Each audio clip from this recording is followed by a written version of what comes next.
Welcome to my YouTube channel unique education. दोस्तों ये smart syllabus में जो ऐसे आया था उर्दू में, बचपन एक सुनहरी दौर, उसके ये पॉइंट्स हैं और उसके मुताबिक फिर आगे ऐसे है। ये पॉइंट्स की अहमियत के बारे में काफ़ी बच्चों को पता ही नहीं है। तो ये काफ़ी बच्चे ऐसे होते हैं जो सबक सुनाते हैं तो कहते हैं बस सर पहला लफ्ज़ बता दें तो बाकी सारा मैं लिख लूँगा या फिर बाकी सुना दूँगा मैं।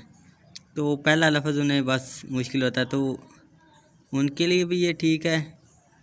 और बाकी बच्चे जो मतलब कहते हैं कि उर्दू हमें आती है, हम लोग ये ऐसे खुद से लिख लेंगे, तो उनके लिए भी ये ठीक है। उनको ये करना चाहिए क्योंकि फिर वो पेपर्स में जाके उर्दू कोई नहीं आती होती, वो भूल जाती है सारी उर्दू। तो एक दफ़ा इसे पढ़ लीजिएगा, खुद से नहीं लिखा जाता, फिर सोच सोच के वो सोचने में सिर्फ एक ऐसे लिखा जाएगा पूरे टाइम में। तो इसको याद किए बगैर आप लोग बहुत मुश्किल है। तो ये पॉइंट्स आपने लाजमी याद कर लेने, काफ़ी अहमियत है इनकी। ये आपको ऐसे समझ लीजिए याद हो जाएगा अगर आप लोग ये पॉइंट्स याद कर लेते हैं तो। इनकी बस यही अहमियत है। और ये लिखने भी शुरू में ही होते हैं, काफ़ी बच्चों को ये भी नहीं पता होता, वो दरमियान में भी लिख देते हैं। मतलब ऐसे शुरू किया और ऊपर हेडिंग बनाई और मार्कर से लिखा और नीचे लिखना शुरू कर दिया, तो ऐसे नहीं लिखना आपने। ये जिस तरह से पहले एक पेज लिखा हुआ है इसी तरह से, और ये ऊपर जो ये दोस्तों से वक्ती कट्टी और आगे शाम के वक्त के खेल, ये दोनों अलग-अलग हैं हेडिंग्स पॉइंट्स। तो दोस्तों से वक्ती वाली ये कट्टी इसको ऊपर रखना है आपने, और शाम के वक्त के खेल इसको बाद में रखना है। इसके मुताबिक फिर मैंने आगे ऐसे लिखा हुआ है, तो इस तरह से आपने इसको नंबरिंग देनी है। तो ये 24 तकरीबन बनते हैं, एक पेज होना चाहिए इनका, तो एक पेज आपने लाजमी लिखना है ये पॉइंट्स से सिर्फ, और उसके मुताबिक फिर आगे ऐसे लिखा जाता है। ये उन पॉइंट्स के मुताबिक आगे ऐसे लिखा हुआ है मैंने, जैसे जैसे वो पॉइंट्स हैं उनके मुताबिक फिर आगे पैराग्राफ हैं। ये इसमें कोई हवाला किसी का देना हो तो वो काफ़ी इम्पोर्टेंट लगे, जैसे जॉन मिल्टन मैंने लिखा है भाई, ये वाला हवाला काफ़ी इम्पोर्टेंट है। इसी तरह से आपको और भी नेट से मिल जाएंगे, तो आप लोग लिख सकते हैं बचपन के हवाले से, जिन्होंने तारीफ़ें की हुई हैं बचपन की। आगे ये अशार हैं, अशार भी आपको काफ़ी मिल जाएंगे इंटरनेट से। तो ये शेर मैंने लास्ट में भी लिखा है, तो शुरू में भी लिखा है।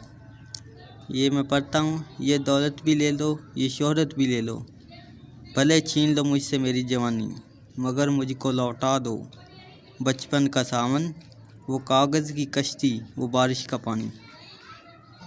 इसी तरह से फिर आगे अल्लामा इकबाल की, जैसे मैंने कहा कि हवाला लिखना है, जैसे वो क्या तारीफ़ करते हैं, कोई बड़ा आदमी जिसका नाम आप लिखेंगे कि उसके मुताबिक उसने क्या अपने ख़यालात में तारीफ़ की है बचपन की, या और ऐसे आप लिखते हैं तो उनमें भी ऐसे ही लिखा जाता है। तो जो बड़ी शख्सियात हैं उनका हवाला देने से ना इम्प्रेशन बढ़ता है ऐसे का, तो एग्ज़ामिनर पर। तो आगे ये अल्लामा इकबाल का शेर है, मेरे बचपन के दिन भी क्या खूब थे इकबाल, बेनमाजी भी था और बेगुनाह भी। ये बेनमाजी के बाद आगे भी लिखा हुआ है। ये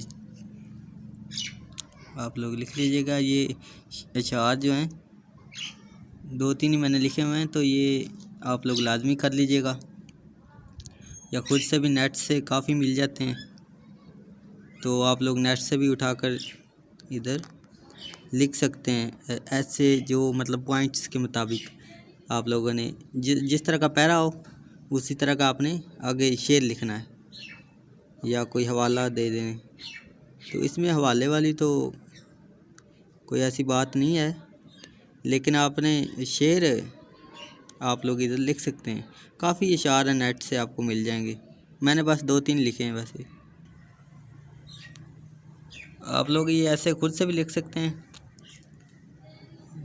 जो भी चीज़ आप लोग कमी बेशी करना चाहे इसमें हो सकती है कमी बेशी। परफेक्ट तो कोई बंदा भी नहीं होता। तो अगर आपने खुद से भी कुछ लिखना है इसमें तो लिख लीजिएगा। मैंने तो अपनी पूरी कोशिश की है।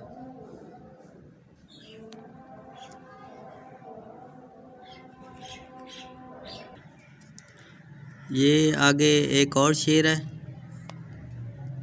वो बचपन था जब शाम भी हुआ करती थी, अब तो सुबह के बाद सीधी रात हो जाती है। ये भी शेर है। 3-4 शेर मैंने लिखे हैं बस।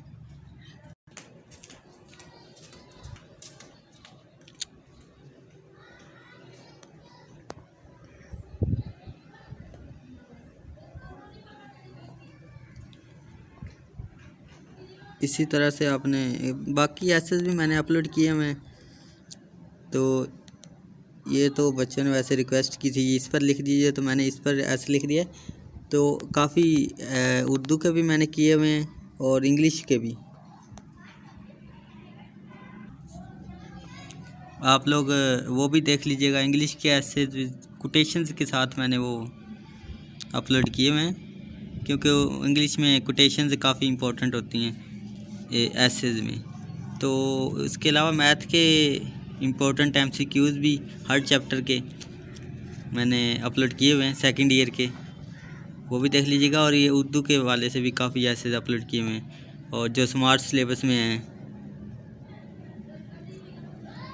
ये एक नज़म है, ये आप खुद पढ़ लीजिएगा। आप बचपन में गुनगुनाते रहे होंगे।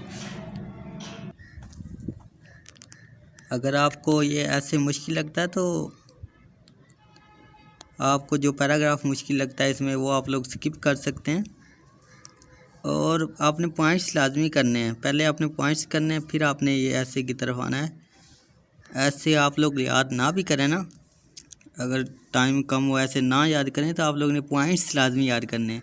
पॉइंट्स याद हो तो उससे बंदा फिर खुद से भी कुछ ना कुछ लिख सकता है, कुछ ना कुछ बंदा लिख लेता है। तो जब बंदे के जहन में कुछ भी नहीं होगा तो फिर वो क्या लिखेगा।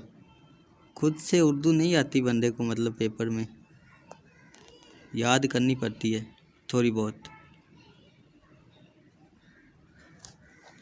तो आपने पॉइंट्स को लाजमी याद रखना है। और ये जो शेर हैं इसमें, और कोटेशंस जो इंग्लिश के एसेज में हैं, वो लाजमी याद कीजिएगा। और उर्दू में ये जो हवाला जात हैं, शेर हैं, ये लाजमी कीजिएगा। और बाकी ऐसे कि पैराग्राफ अगर कोई ऊपर नीचे हो जाए, छूट जाए कोई पैराग्राफ, तो वो इतनी बारीक बीनी से नहीं देखते एग्ज़ामिनर। तो पैराग्राफ ऊपर नीचे भी हो सकता है, और कोई आपको मुश्किल लगता है तो स्किप कर सकते हैं। और ये शेर मैंने शुरू में भी लिखा था और लास्ट में भी लिखा है। लास्ट में भी आप लोग लिख सकते हैं इसको। जिस तरह का मतलब मैंने आगे पहले बताया कि जिस तरह का पैराग्राफ हो उसी तरह का आपने शेर लिख देना है, तो काफ़ी अच्छा इंप्रेशन पड़ता है। आप लोग पॉइंट्स लिखेंगे तो ये पॉइंट्स का काफ़ी अच्छा इंप्रेशन पड़ेगा एग्ज़ामिनर पर, और आगे फिर उसके मुताबिक आप आगे लिख लेंगे ऐसे। इस चैनल को सब्सक्राइब कीजिएगा अगर आप इस चैनल पर न्यू हैं तो।